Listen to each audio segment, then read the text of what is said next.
All right, guys, here we are to talk about Season 1, Episode 18 of The Twilight Zone, as appears on Netflix. Hello.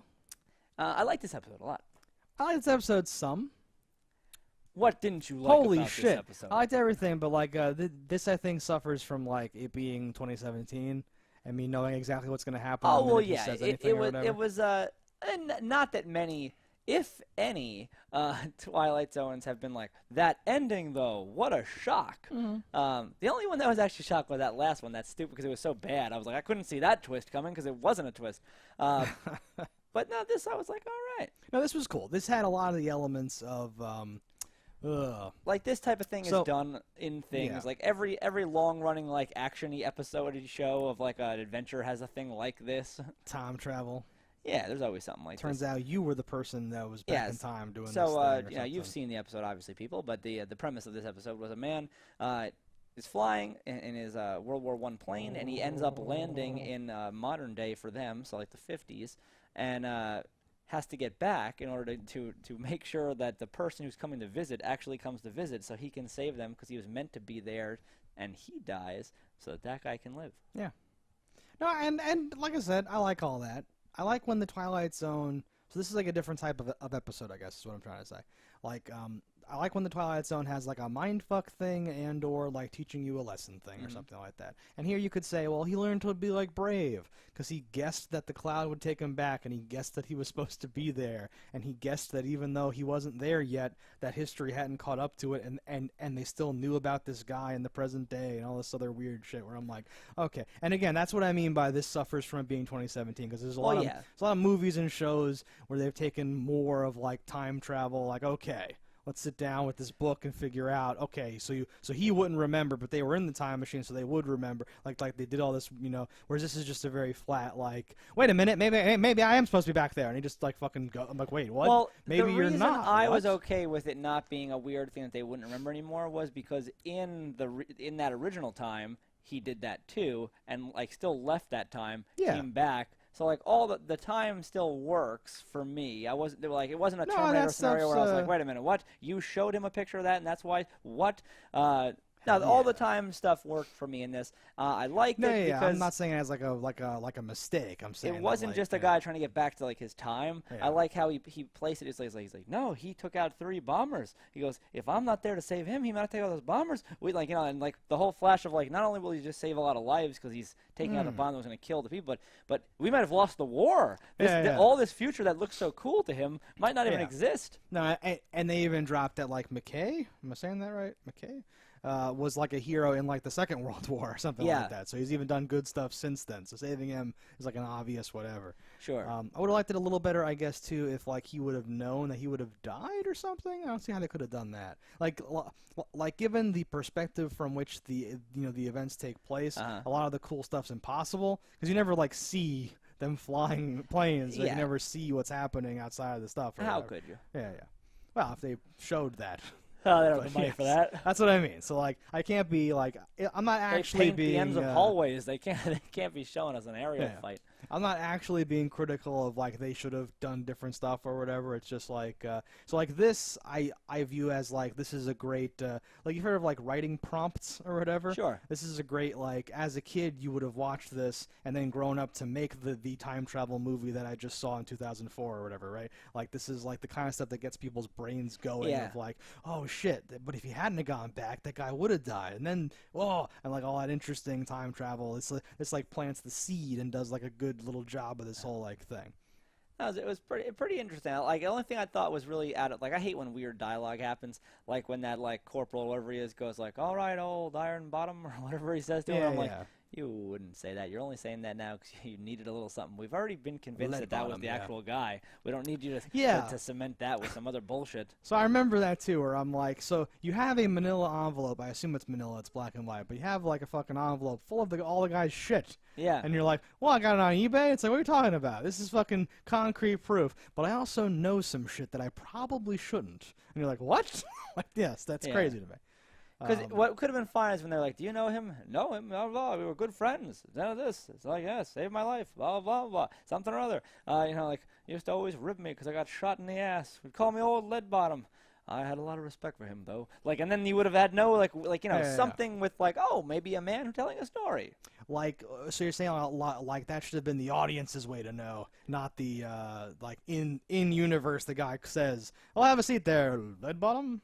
Like, yeah. What? No, it's so, ugh. No, that's weird. This is like you're super superior from another fucking country. You don't call Yeah, him what was his title? Like the Archduke of Jesus. Yeah, like ancillary fucking. Yeah. He was inspecting their base of another country. Like, and they were like, did that even happen? Do we ever go to like Russia's a bad example right now, but do we ever go to like I can't even think like Russia, where would we go? Russia to inspects everything, but before and after you even get there. Yeah. Oh. Very fucking weird. No, yeah, I'm not sure about the military thing. I kind of liked that, and that's just what they call it, with the lieutenant thing or whatever. I always liked that fucking little sprinkling flavor in there. Or whatever. He predates Air Corps.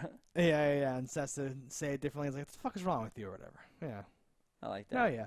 And like I'm saying, like, I can't even think of like one of my favorite time travel things is this or whatever, because like there's literally been so many things. It's so like played out to me now. Or like for this whole episode, like my cynical self is like, I bet that's gonna come into play. I bet they're gonna have to know that he has lead in his ass or whatever. And then like it happens, and I'm like, oh wow, like you're doing all that stuff. But again, like there's a moral. You had a guy who redeems himself. He was a coward, and he ends up doing the right thing and saving people, and that makes. Oh, I loved that monologue. I loved his whole thing. Boy's on a lark, and he's got the little accent, and he's explaining that like he just fucking goes and flies around. No one checks. We split up. I can't handle this shit. Oh my god. I shot my own plane to make it look like I got into the shit. To like and the boys were so impressed or whatever. And I'm like, oh my god. I like those dark confessional, like whatever the fucking things. Those are the kind of moments though, like I would scrutinize in my head before, like, so if I'm that pilot and I'm like, all right, we're gonna shoot the plane now. All right. So presumably he shot it from the inside because he shot it while flying. Yeah. So I shot the cockpit. So like to me, that's like I shot right through the door, and I'd be like, what if I shoot this and it goes through the first pane of metal, but not the exterior pane of metal, and now it's just a hole and there's a bullet in the door, and then I'll be caught. I know.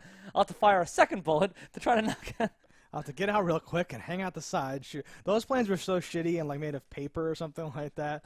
I feel like that's fine, but I see your point. If like whenever you that happens. Fucking up something trying to cheat is like actually the worst. You're like, okay, I didn't get what I wanted. I destroyed something that I needed, and I'm gonna be fucked now. Or if you like nicked a fuel line or some shit like that, or something crazy. Probably less likely, but yeah. I kind of like that how he was such a coward he couldn't do his actual thing, but he would also take extra measures that were risky to like try and prove the thing or whatever. No, I dig it. I thought about just landing in Germany. They treat pilots well. Yeah. No, I love that. That's sick. That is sick, but I fucking love that. That's an awesome, honest, like, dark thing to be like, yeah, I was just going to be like, fuck it or whatever. Just picture, though, like, we're in World War I, and a German plane starts to land. I'm lighting that bitch up. Well, you know what I'm saying. I just think that would be the easiest way to die. Let me land in a military. Did you mean that it was sick that he would contemplate, giving it's sick up that like he's contemplating okay. doing it, and it's also very Not dumb. that it's okay. I was gonna say. Usually people that are like the right? coward in the movie or even real life, their rationale is nothing close to what is like what it should be. Like, oh no, I'll just tell her I killed her sister, and she'll admire me because I was told the truth. We're friends. What are you, a fucking idiot? Honestly, the best policy. We'll just reason with the werewolf, and he'll be on my side because he needs a lackey. I could fetch him rabbits, or maybe. Are you a moron, Chuck? Yeah. But yeah, this episode's kind of self-explanatory. Not a lot of stuff. So this was an episode where by the end of it, I was like, how many was that? Like a shorter than average minute thing or whatever? Because it was. I don't think so. It felt like it whizzed by. It was not. It was They're like all relatively short. They're too short. That's going to be a problem, I think, throughout. It's a theme. But this is something. So like based on the fucking what do you call that? Based on the thing that happens in it, it's like it's like cool enough that it's like gimmick or whatever. Because some of them the gimmick is like, and then I go into the pictures or whatever. You're like, okay, fuck. No, yeah, this is not a bad episode. I liked this episode. Like I liked the idea behind it. So like what you could take that idea, extrapolate it, and make something better of. Yeah. And I thought it was executed fine for its time period. It didn't have any of the weird things that I like. Oh God, that was so dumb. Or like it's not one of the this is my top 10 favorites, but it wasn't a chore. No, and some are. Right, and this is, this is a solid episode, solid performances, nothing outlandishly dumb, and it fits in. You know, if you had to make your like, here, watch these episodes of the Twilight Zone, this would be on the list because you get to do this whole like, sure, whoa, time. Which, if you've never seen a time travel movie before, this might be awesome.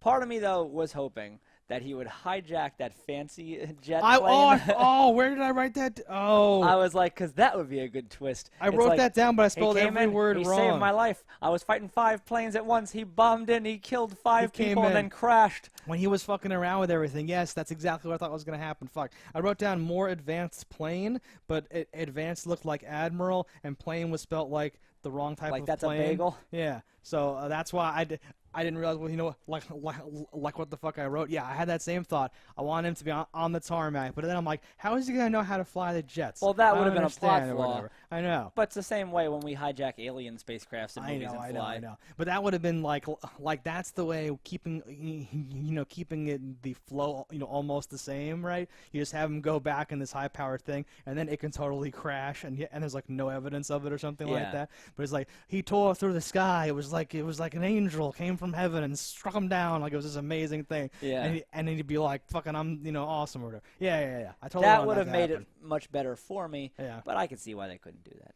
I know. They probably said, well, we can't show any of that, so let's just not do it. Yeah. Ah, fuck.